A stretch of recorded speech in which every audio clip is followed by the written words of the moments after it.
Muy buenas noches, bienvenidos a Odisea. Le voy a pedir que por un minuto preste atención a estas imágenes que tienen que ver con la expresidenta Cristina Kirchner y el ataque a la residencia de la gobernadora de la provincia de Santa Cruz, su cuñada Alicia Kirchner. Mire las imágenes. La verdad que éramos solamente 5 mujeres acá, en la casa, no había ningún hombre. Éramos Alicia, mi cuñada, yo que estaba comiendo con ella y las 3 señoras que trabajan en la residencia, más una bebé de 18 meses. Eso era todo, ni siquiera había policías en la puerta, no había nada. Vení por favor. Se observa la puerta como claramente la luz mucho más grande ahí arriba porque la intentaron forzar y producto de que la intentaron forzar, tuvimos que correr estos sillones, que son los que estaban colocados en ese living, por favor, y esta mesa, que es la mesa en la que un rato antes que llegaran había estado jugando arriba de ella mi nieta con una pelota, mi nieta Elena de 18 meses. Bueno, tuvimos que armar esta suerte de no sé de cómo llamarlo, porque la verdad que es increíble que estas cosas sucedan, ¿no? Bueno, esta es la presentación que hizo la expresidenta Cristina Kirchner de la situación en la que se encontraban ella y parte de su familia, inclusive su nieta, ella dice de 18 meses, en realidad la nieta tiene 20 meses, el día en que se produjeron los ataques a la residencia de Alicia Kirchner, de la gobernadora de Santa Cruz. Estas palabras de Cristina Kirchner plantean una cantidad de interrogantes muy importantes que habrá que ir develando con el paso de los días. Lo primero que ella dice es que denuncia una irregularidad. No había ningún policía en la casa, ni afuera ni adentro. Afuera dice no había policías, como si eso fuera un mérito, y adentro tampoco, dice éramos mujeres solas. La Policía Federal, en las más elevadas jerarquías de la Policía Federal, es decir, la jefatura y subjefatura de la Policía Federal, ha informado al gobierno que en realidad ese día, dentro de la residencia, había por lo menos, compartiendo la casa con las mujeres que estaban ahí, comillas, solas, según dice Cristina Kirchner, parte de la custodia no solamente de Cristina Kirchner, sino también de Máximo Kirchner. La expresidenta suele tener 6 oficiales, 6 agentes como custodios, y Máximo Kirchner, su hijo, el diputado Máximo Kirchner, suele tener 4, que probablemente se turnen. El jefe de la custodia de Cristina Kirchner, que no estaba ahí, es el comisario Diego Carbone, muy conocido porque ha estado al lado de la expresidenta durante años, es decir, si uno mira las fotos de él, ahí estamos viendo una, lo ha visto envejecer a Carbone al lado de Cristina Kirchner, ese día no estaba, pero todas las informaciones indican que él le indicó a sus superiores que en la residencia de la gobernadora de Santa Cruz estaba la custodia que correspondía que estuviera, porque no es un arbitrio de los funcionarios o exfuncionarios decidir si van a estar acompañados por su custodio, sino que es el Estado el que se los provee y tiene obligación de estar ahí. Quiere decir que si lo que resulta verdadero es el relato de la expresidenta, acá seguramente la Policía Federal va a tener que hacer un sumario y sancionar a los policías, a los custodios que en esa ocasión no estaban cumpliendo su función al lado de la expresidenta. Afuera de la casa tendría que haber habido custodia de la policía provincial, porque la residencia está bajo la custodia de la policía de la provincia, como es obvio. Los federales estaban ahí solamente porque estaba la expresidenta de la Nación en la casa. ¿Qué pasó con los agentes de la policía de Santa Cruz que tenían que estar por obligación custodiando el edificio? Tampoco lo sabemos. Había además en la delegación de la Policía Federal, vuelvo a la Federal, en la delegación Santa Cruz Río Gallegos, de la Policía Federal, ese día 20 agentes, especialmente destacados por la situación en que se vive de tensión en la provincia. Bueno, quiere decir que acá se abre un signo de interrogación muy importante, porque tenemos una versión de la expresidenta que dice que estaba sola, ella y su familia, y otra versión del Estado que dice que ahí estaban cumpliendo funciones sus custodios. Y si la versión verdadera fuera la de la expresidenta, tendríamos que estar enterados ahora de qué sanciones hubo para el comisario Diego Carbone y sus subordinados que no cumplían con su deber. Es más, la versión de la Policía Federal es que esos muebles que hubo que poner para defenderse de la horda que presuntamente iba a entrar a la casa, los pusieron detrás de las puertas los mismos policías que estaban adentro y que por alguna razón Cristina Kirchner no los vio y no se hizo proteger por ellos. Rarísima la situación, como si hubiera habido una especie de zona liberada que describe la propia expresidenta en la residencia de la gobernadora, con la peculiaridad de que estamos hablando de la gobernadora. Es muy difícil pensar que la autoridad de la provincia, que manda sobre la policía, y la expresidenta de la Nación, que tiene por lo menos 6 custodios que la rodean, declararon ellos una zona liberada, o ellas, que finalmente las terminaría afectando. Un misterio interesantísimo e inquietante el que se abrió esta vez en Santa Cruz, de los tantos misterios que rodean a la política y al Estado en Santa Cruz. Tal vez no haya que hacerse tantas preguntas, porque lo que hemos visto en el relato de la expresidenta, que se mueve con mucho histrionismo, parece casi Jorge Lanata mostrando los sauces, el relato de la expresidenta termina teniendo, más allá de su veracidad, de su consistencia, de las preguntas que uno se hace alrededor de él, un resultado político. ¿Y cuál es ese resultado político? Mostrar a quienes presuntamente, en términos de política social, serían, vamos a poner una palabra un poco dura, victimarios como víctimas. Es decir, el gobierno de Santa Cruz no es el que reprime a los manifestantes, sino que son los manifestantes los que reprimen al gobierno de Santa Cruz, que por una razón inexplicable carecen de custodia personal y de custodia para el edificio del Estado donde ellos están alojados. Esta tendencia de presentar a los victimarios como víctimas y de huir de la escena de un policía que está restableciendo el orden que debe establecerse, porque es obvio que es por completo fuera de la ley que haya hordas de manifestantes con la legitimidad que tenga el reclamo, introduciéndose en los edificios públicos para destruirlos, como nos mostró la expresidenta al hacer su relato. Es muy interesante que esa tendencia a evitar la aparición de las fuerzas del orden es muy antigua en Santa Cruz.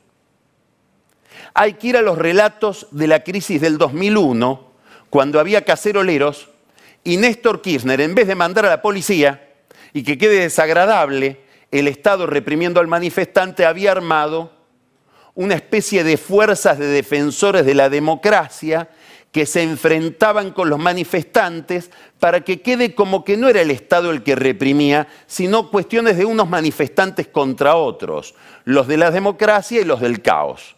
Después eso lo vimos trasladado a la escena nacional cuando durante el gran conflicto del campo, Luis Delía también salía con sus manifestantes a pelearse con la gente que tomaba las rutas o que tomaba las plazas para que no apareciera la feísima impresión de que aparece alguien con una gorra y armado, reponiendo el orden y, comillas, reprimiendo. Esta forma de presentar la restauración del orden social, que jamás hace aparecer al Estado como represor, es la que ahora tenemos como una especie de réplica agigantada en Venezuela. Mire este video. El reto al trote. La foto, la foto. Disparo.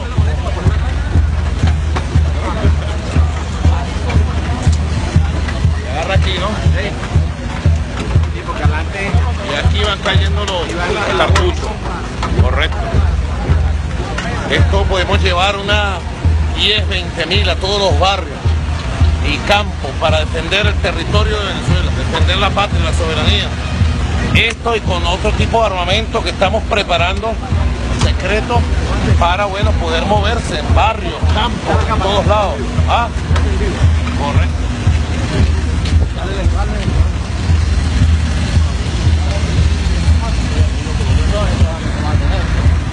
Dale más rápido. No, para manejar a yo. Maduro tiene algo que muchas veces, paradójicamente, caracteriza a los autoritarismos, que es cierta comicidad trágica. Como cuando lo vemos decir ahí, estamos preparando otros armamentos secretos, como que eso que está mostrando también, que lo vemos en un video, es secreto. ¿Qué está diciendo? Está diciendo que el Estado venezolano, que está siendo casi conducido por un gobierno militar, tanto que los militares se ven necesitados semana tras semana a prestar declaraciones y hacer manifestaciones de lealtad al gobierno de Maduro, está incapacitado de defender el territorio, de defender la soberanía, y que para eso hay que armar a 30.000 personas con esos fusiles secretos que él está enseñando ahí a operar. Es la misma idea de que no es el Estado el que reprime, sino que son fuerzas civiles contra fuerzas civiles, es la democracia que se enfrenta consigo misma. Este mensaje, que intenta invertir los roles, se extiende a otra narrativa muy propia de este tipo de gobiernos, tanto que se replican unos a otros, donde Maduro dice ahora que todo lo que está sucediendo en Venezuela, la enorme escasez que hace, hoy se publicó una nota excelente en el diario La Nación, hace que con una jubilación o un sueldo mínimo apenas alcance para comprar 4 o 5 cosas de primera necesidad al mes, todo ese Estado lo produce el imperio. Son los Estados Unidos los que están conspirando detrás de una cortina más o menos transparente para que el régimen venezolano se derrumbe y quede asfixiado. Curiosísima lectura. ¿Por qué? Porque hay toda una discusión en la región respecto de cuál es la estabilidad del gobierno de Maduro. Esa discusión hace que muchos países estén en diálogo con los Estados Unidos tratando de ver cuál es la salida. Algunos diplomáticos de la región han hablado con el gobierno de los Estados Unidos para decirle, bueno, ha llegado la hora en que la democracia venezolana está tan desfigurada, se parece tanto a una dictadura, que sería hora, dicen esos diplomáticos no americanos, no norteamericanos, sino de otros países de la región, hablando con diplomáticos norteamericanos, llegó la hora de que Estados Unidos le deje de comprar petróleo a Venezuela.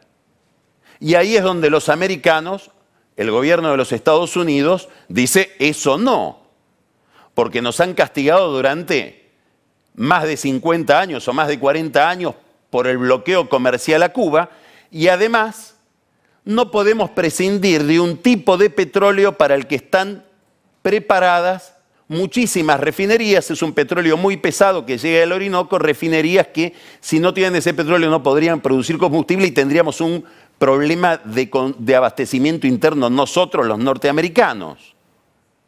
Quiere decir que, en contra de lo que dice Maduro, hoy el principal sostén del gobierno venezolano, y si ustedes quieren ya de la dictadura venezolana, es el gobierno de Estados Unidos, o por lo menos el poderoso lobbying de las refinadoras que necesitan el petróleo venezolano. Algunas de esas refinadoras son de PDVSA, es decir, son de la empresa estatal venezolana. Y le voy a contar una curiosidad para ver esta paradoja de la relación entre el imperio y Venezuela. Cuando asumió Donald Trump, hubo donaciones de distintas empresas para colaborar con la gran ceremonia de Asunción, que suma muchísima gente ahí en el centro de Washington, en lo que se llama el Mall. Bueno, uno de los donantes para esa fiesta de Donald Trump no estoy hablando de Obama, hablo de Trump, fue Citgo, la empresa de refinería de PDVSA, es decir, el Estado venezolano, que puso $500.000. Fue la donación más alta junto con la de JP Morgan y con la de Exxon, cuyo presidente, el señor Rex Tillerson, es ahora el secretario de Estado de Donald Trump. Es decir, estamos hablando de que Citgo hizo un esfuerzo que solo los grandes amigos de Trump estaban dispuestos a hacer para que él tuviera una linda celebración. Citgo, como le recordaba, es PDVSA, PDVSA es Maduro. Muy probablemente de estos temas se hable este jueves cuando almuercen en Washington Mauricio Macri con Donald Trump. Es una reunión interesante porque se encuentran dos personas muy similares y muy distintas. Los dos vienen desde afuera de la política. Trump mucho más recientemente desde afuera que Macri, que hizo todo un recorrido y pasó 8 años gobernando ya, no solo como diputado, sino después como jefe de gobierno de la ciudad de Buenos Aires. Es el encuentro de dos dirigentes que tienen, justamente por esa procedencia, un componente, un sesgo antipolítico, pero con un encontronazo. Uno es pro-globalización, el otro es anti-globalización. Va a ser muy interesante enterarse de cómo es ese encuentro que tiene otra característica llamativa. El único presidente que hoy hay en el mundo al que Trump conoce de su vida anterior es Mauricio Macri. Y eso a lo mejor produce alguna afinidad. Van a hablar de Venezuela, pero el gobierno argentino no quiere quedar públicamente ligado a una posición afín a la del gobierno de los Estados Unidos en relación con Venezuela. ¿Por qué? Porque el gobierno argentino está llevando el tema venezolano de nuevo a la OEA y está tratando de formar un grupo de países amigos de Venezuela, no de Maduro, para iniciar ya no un diálogo, sino una mediación entre el gobierno y la oposición. Todo esto bajo la cobertura del Papa Francisco, que en Venezuela se quemó los dedos. Fue a colaborar con un gesto de diálogo para sentar a la mesa a unos y a otros, y finalmente Maduro no cumplió ninguno de los compromisos que le había pedido el Vaticano. Algo parecido, siguen las similitudes, a lo que le pasó con Cristina Kirchner, a la que la ayudó a llegar al final del mandato, y después se encontró con que designaba tal vez al peor candidato que podía designar en la provincia de Buenos Aires, a los ojos de Bergoglio, que era Aníbal Fernández, conocido con justicia o sin ella como La Morsa. Hay muchas similitudes entre unos y otros. Hay muchas similitudes entre el kirchnerismo y el chavismo. Habrá que ver si algún día se corre el velo de cómo fue ese vínculo, tan manchado de corrupción. Y tal vez está en la corrupción, la dificultad que tiene hoy Maduro para irse. Cuanto más corrupto es un gobierno, más es el riesgo que tienen quienes lo integran de abandonar el poder.